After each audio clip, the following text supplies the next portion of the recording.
കോമ്പറ്റീഷൻ്റെ കാലം കഴിഞ്ഞു, ഇനി കൊളാബറേഷൻ്റെ കാലമാണ്. ഇതിന് ഏറ്റവും നല്ലൊരു എക്സാമ്പിൾ, ഒരുപക്ഷെ അത് ന്യൂജൻ ബിസിനസ് ഓണേഴ്സിൽ നിന്നല്ല ഞാൻ കാണിക്കുന്നത്, ഈ അടുത്ത കാലത്ത് ഞാൻ കണ്ട ഏറ്റവും നല്ലൊരു ബെസ്റ്റ് എക്സാമ്പിൾ എംപുരാൻ ലോഞ്ച് നിങ്ങളെല്ലാവരും കണ്ടിട്ടുണ്ടാവും. ആ എംപുരാൻ ലോഞ്ചിൽ നമ്മൾ കണ്ടത് മറ്റൊരു മെഗാസ്റ്റാറിനെയാണ്. ദാറ്റ് മീൻസ് മോഹൻലാൽ നായകനായ എംപുരാൻ്റെ പ്രോഗ്രാമിന് വന്നത് മറ്റൊരു മെഗാസ്റ്റാർ ആയിട്ടുള്ള മമ്മൂട്ടിയാണ്. സോ ഇവർ തമ്മിൽ എപ്പോഴും കോമ്പറ്റീഷനല്ല, കൊളാബറേഷനാണ്. ആ രണ്ടുപേരും ആ ഒരു വേദിയിലേക്ക് വരുന്നതോടുകൂടി അവിടെ ഉണ്ടാകുന്നത് ശരിക്കും പറഞ്ഞാൽ ഒരു വലിയൊരു മാറ്റമാണ് ഉണ്ടാകുന്നത്. ഇത് ശരിക്കും ഒരു ബിസിനസ് മോഡലല്ലേ? ശരിക്കും ഒന്ന് ആലോചിച്ച് നോക്കൂ. ഒരുപക്ഷെ പുറത്തുനിന്ന് നോക്കുന്ന സമയത്ത് ഇവർ രണ്ടുപേരും എപ്പോഴും മത്സരിക്കുന്നത് പോലെയാണ് കാണുന്നത്. പക്ഷേ ഇവർ തമ്മിൽ ഒരിക്കലും മത്സരമല്ല, വളരെ പെർഫെക്റ്റ് ആയിട്ടുള്ളൊരു കൊളാബറേഷനാണ്. നമ്മുടെ ബിസിനസ്സിലും നമുക്കിത് വേണമെങ്കിൽ അപ്ലൈ ചെയ്യാവുന്നൊരു മോഡലാണ്.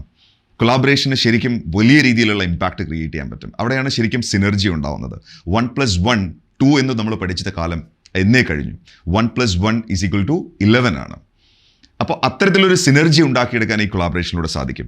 എംപുരാൻ ഒരു ബെസ്റ്റ് എക്സാമ്പിളായിട്ട് എനിക്ക് തോന്നുന്നു. എന്താണ് നിങ്ങളുടെ അഭിപ്രായം?